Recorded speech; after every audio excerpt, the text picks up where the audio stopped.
Juice dripping after stopper closes? Here's what to check. Noticing juice still dripping from your Ninja cold press after the stopper is closed? Here's what to check before it makes a mess. 1. Check the anti-drip lever. Make sure the lever under the juice spout is fully flipped up. If it's only halfway, juice can still sneak through. Press it up firmly until it clicks. 2.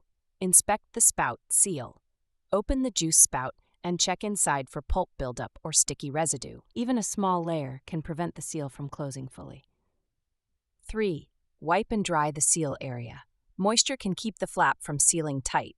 Wipe around the inside of the spout with a clean cloth, or better yet, a narrow soft brush works great for this. I've linked the same one I use below. It fits perfectly into the spout channel without damaging the seal. 4.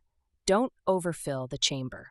If you overfill the juicing chamber, pressure can force juice out even when the stopper's shut. Juice in smaller batches if needed. Once the seal area is clean and dry and the lever's fully closed, drips should stop completely. If you need a proper brush to clean the spout channel, check the one linked below. It's soft, precise, and makes cleanup fast.